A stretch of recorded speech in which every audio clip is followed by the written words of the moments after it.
वाराणसी के अंतर्गत एक गांव आता है, जिस गांव का नाम है रामनगर।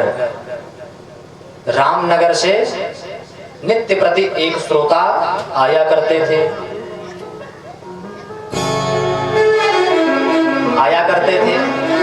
और भगवान की कथा को रोज सुना करते थे और सुन करके जाया करते थे। परंतु एक दिन गोस्वामी तुलसीदास जी इतने भाव विभोर हुए महाराज, आहा आहा, कि समय का कुछ पता ही नहीं रहा। कथा करके उतरे, सायंकाल हो गई, रात्रि के 11 बज गए, चरणों में गिरा, हे प्रभु अब घर में कैसे जाऊं? भगवान ने कहा कोई बात नहीं, बढ़िया लो चकाचक प्रसाद, भगवान की भक्ति करो, सुबह चले जाना। नहीं नहीं गुरुदेव क्षमा करें, यदि मैं घर चला गया तो आपकी कथा को चिंतन करूंगा, और यदि मैं यहाँ रहा तो मैं अपने पत्नी, बच्चे, परिवार की चिंता करूंगा। भगवान ने कहा अच्छा ठीक है। तुरंत एक पत्र लिए, राम नाम लिख करके दे दिए। मुट्ठी को बंद कर लेना, खोलना मत, जाओ गंगा मैया रास्ता दे देंगे। पहले ये ओवर ब्रिज वगैरह नहीं था, सिर्फ नाव की सहारा थी, और सायंकाल में नाव वाले बंद कर दिया करते थे, कहीं ऐसा ना हो लहर आए तो पलट जाए। तो जब गए महाराज, गंगा जी में पैर रखे तो गंगा मैया द्रव के जैसे एकदम कठोर हो गई। जब कठोर हो गई, अब श्रोता को खूब मजा आया, वाह बाबा क्या बूटी दे दी, गंगा जी तो नहीं ले न डोले, विकार मन में उत्पन्न हुई। अब जाने लगे, फिर गए तो बीच में, वास्तविकता में बाबा अच्छी बूटी दी है, थोड़ा सा देख तो क्या नहीं कर दिए। नहीं नहीं डूब जाओगे, अच्छा ठीक है। जब थोड़ा सा बचा रहा, जो ज्यादा होशियार लोग होते हैं ना वैसे डूबते हैं, अरे निकल के देख लेते, परंतु पानी में ही खोल करके देखिए राम नाम को हल्के में लिए, तुरंत ही डूब गए। अब कह रहे हैं बचाओ राम जी, बचाओ राम जी, बचाओ राम जी, काहे को बचाएं?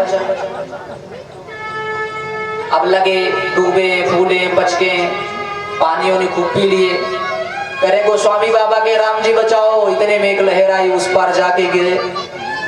गुरु भक्त वत्सल भगवान की, उस पार गिरे। रात्रि में गए, सोए चुपचाप, और सुबह हुआ तो 7 ही बजे पहुंचाए। प्रभु एक आपसे प्रश्न था। तुलसीदास जी ने कहा पहले ये बताओ कल पहुंचे कि नहीं आराम से?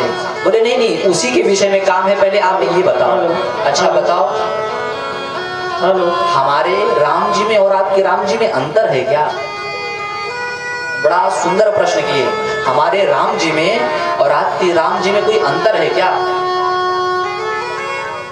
तो बाबा ने कहा यदि अंतर है तो विश्वास है। जितना मुझे मेरे राम पर विश्वास है, उतना जिस दिन आपको विश्वास हो जाएगा, वही मेरे राम आपके राम हो जाएंगे। परंतु यदि अभी कुछ अंतर है तो सिर्फ राम का अंतर है। और राम को प्रेम से, भाव से जब आप सोच लोगे कि हे प्रभु मेरे तो आप ही हैं, यदि आपको ये चीज अच्छा लगे या बुरा लगे, कोई भी चीज करो तो प्रभु से पहले कर दो कि प्रभु मैं ये कार्य करने जा रहा हूं, यदि अच्छा होगा तो कृपा करना, यदि बुरी हो तो देना ही मत।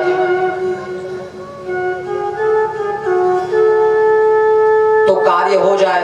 परंतु आजकल सब अधिक दिमाग लगाने के चक्कर में जो है वो भी डिस्टर्ब हो जाते हैं। इसलिए कभी भी राम नाम को हल्के में नहीं लेना चाहिए। प्रेम से बोलिए श्री रामचंद्र भगवान की जय हो।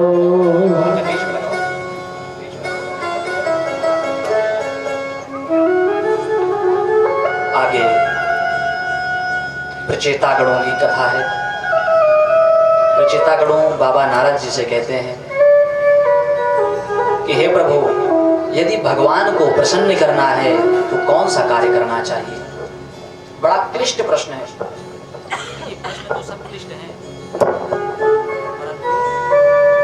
परंतु समझने का हर एक वक्तव्य है, विषय है। यदि जब हम समझेंगे तो कथा समझने की चीज है। पूर्ण तत्व समझने से मिलता है। जो अधिक दिमाग लगाते हैं उनको कुछ नहीं मिलता। आजकल भक्त ऐसे भी हैं जो कथा दिन भर सुनते हैं, कथा सब पता है, परंतु उनका कल्याण नहीं होता। क्यों नहीं होता? विश्वास नहीं है। अब महाराज जी कुछ और बता रहे हैं, परंतु वो किसी और को कुछ और बता रहे हैं। इसलिए कभी भी भगवान की जब कथा सुनी जाए तो पहले सुनना चाहिए, और जब सुन लें तो एकांत स्थान पर बैठ करके मनन करना चाहिए, समझना चाहिए। जैसे गौ माता होती है, खेत में घास को तो चरती हैं, परंतु जब देखिए कहीं बैठती हैं तो पहले चाब को चलाती हैं, क्या करती हैं? उसको बचाती हैं। इसलिए कभी भी भगवान के ऊपर संदिग्ध नहीं होना चाहिए, भगवान के ऊपर विश्वास करना चाहिए। दयया सर्वभूतेषु संतुष्ट्या येन केन वा सर्वेन्द्रियोपशान्तात्मा न च तुष्यतु जनार्दनः। जीव मात्र पर दया करना चाहिए। 3 काम में सबसे पहले जीव मात्र पर दया करना, कि दया धर्म का मूल है, पाप मूल अभिमान,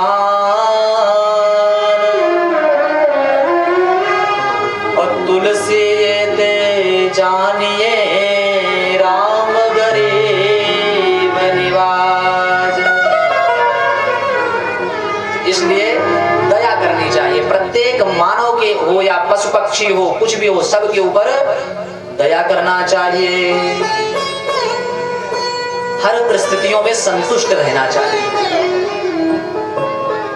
अब आप घर में अपने बढ़िया एसी चला करके सो रहे हैं, परंतु कहीं चले गए, अब वहां एसी नहीं है तो पंखा में भी काम चलाना पड़ेगा, और यदि वो भी नहीं है तो वैसे भी काम चलाना पड़ेगा।